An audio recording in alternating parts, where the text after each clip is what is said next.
talk about basal cell carcinoma. Okay, let's start. Basal cell carcinoma is a type of skin cancer. Basal cell carcinoma begins in the basal cells, a type of cell within the skin that produce new skin cells as old ones die off. Basal cell carcinoma often appears as a slightly transparent bump on the skin, though it can take other forms. Basal cell carcinoma occurs most often on areas of the skin that are exposed to the sun, such as your head and neck. Most basal cell carcinoma are thought to be caused by long-term exposure to ultraviolet radiation from sunlight. Avoiding the sun and using sunscreen may help protect against basal cell carcinoma. Basal cell carcinoma usually develops in some exposed parts of your body, especially your head and neck.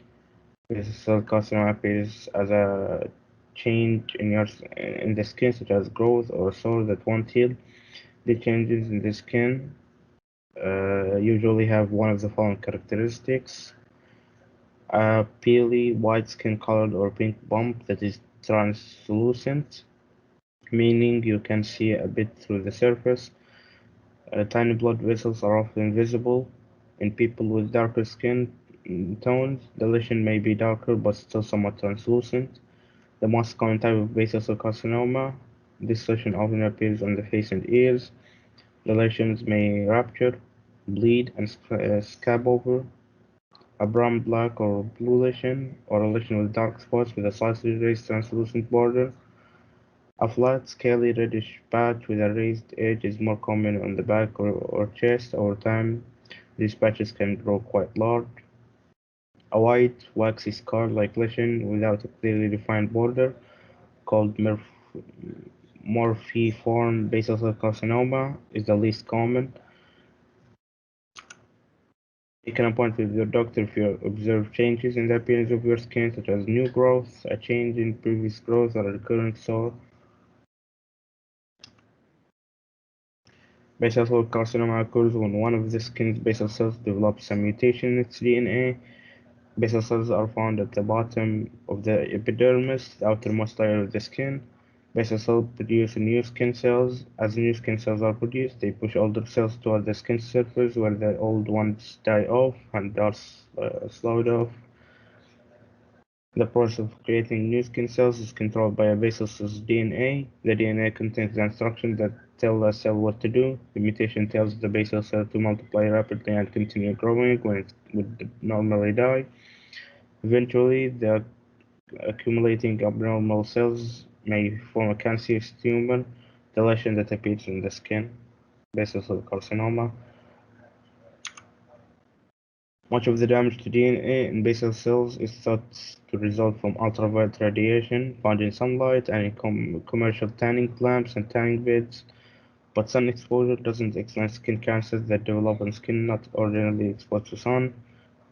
Other factors can contribute to the risk and development of basal cell carcinoma, and the exact cause may in some cases not be clear. Factors that increase your risk of basal cell carcinoma include chronic sun exposure. A lot of time spent in the sun or in commercial tanning beds increases the risk of basal cell carcinoma. The threat is greater if you live in a sunny or high altitude location, both of which expose you to more ultraviolet radiation. Severe sunburns also increase your risk. Radiation therapy. Radiation therapy to treat acne or other skin conditions may increase the risk of basal cell carcinoma at previous treatment sites on the skin. Fair skin. The risk of basal cell carcinoma is higher among people who freckle or burn easily or who have very light skin and red or blonde hair or light colored eyes. Increasing age.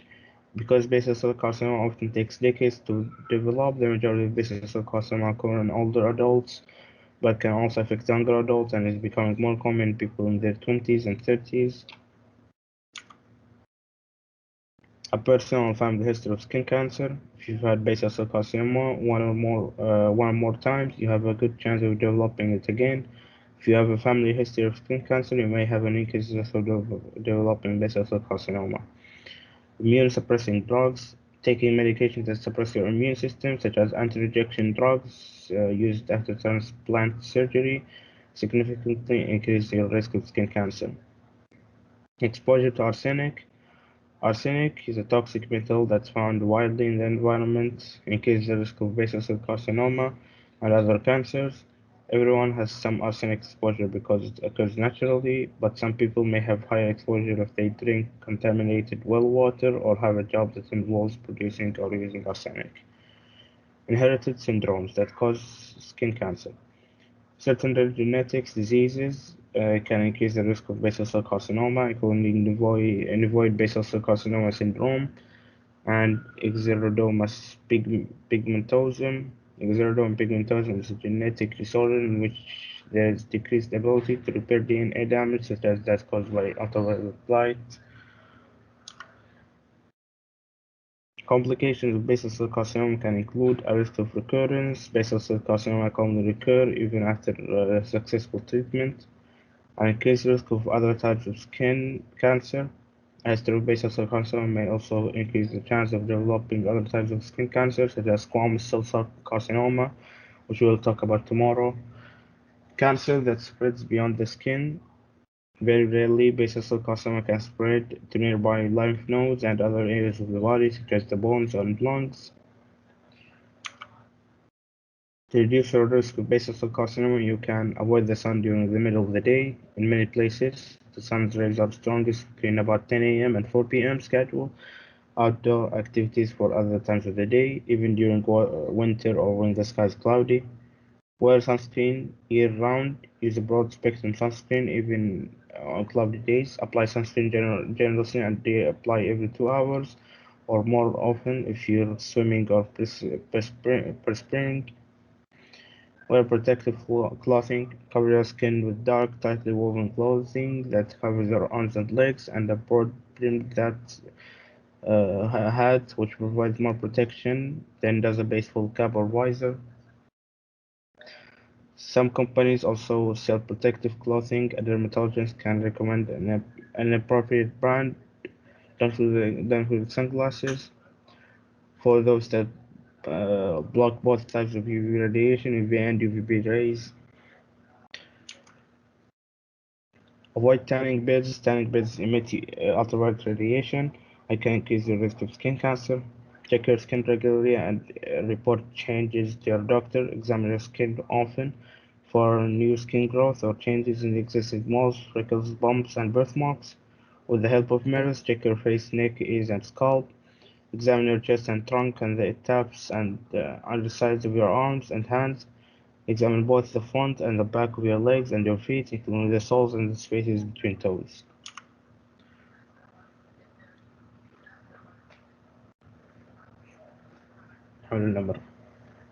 Okay.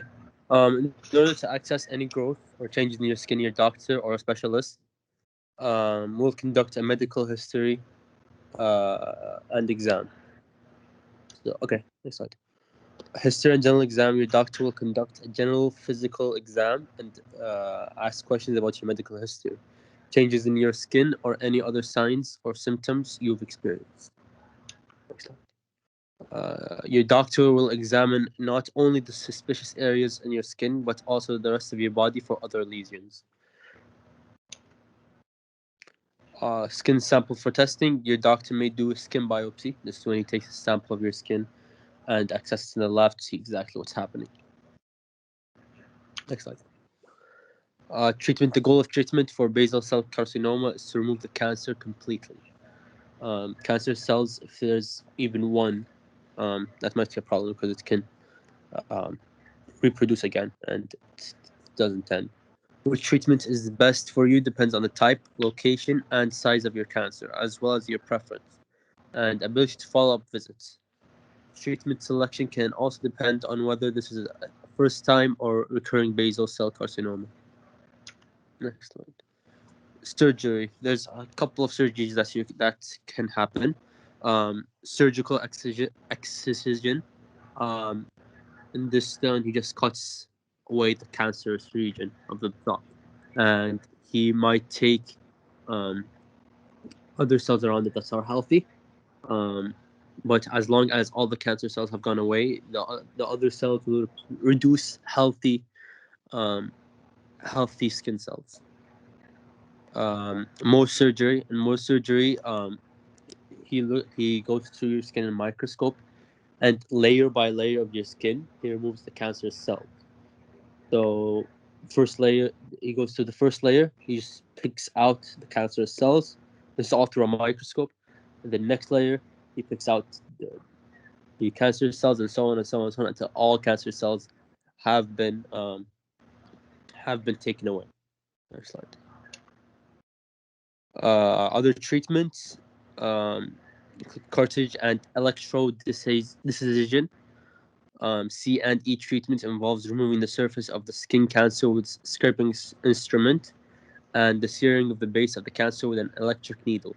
C and E might be an option for treating small basal cell carcinomas. This is less likely to recur, such as those that form the back, chest, hand, and feet. Radiation therapy uses high energy beams such as X-rays and photons to kill cancer cells. Radiation therapy is sometimes used for surgery when there is an increased risk that the cancer will return.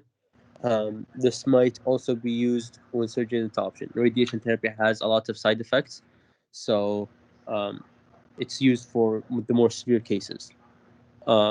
Freezing, they use liquid nitrogen to freeze the cancerous cells, and this is typically for less severe treatment. Topical treatment, gels and creams, and photodynamic therapy when they use light and drugs to kill the cancer cells. Next slide. Treatment of cancer spreads, targeted drug therapy. They use drugs and target therapy because this is when the cancer cells are beyond the skin, and they are into the blood or something, and other areas under the skin. So they use targeted drug therapy to hopefully attack that part that's outside the skin.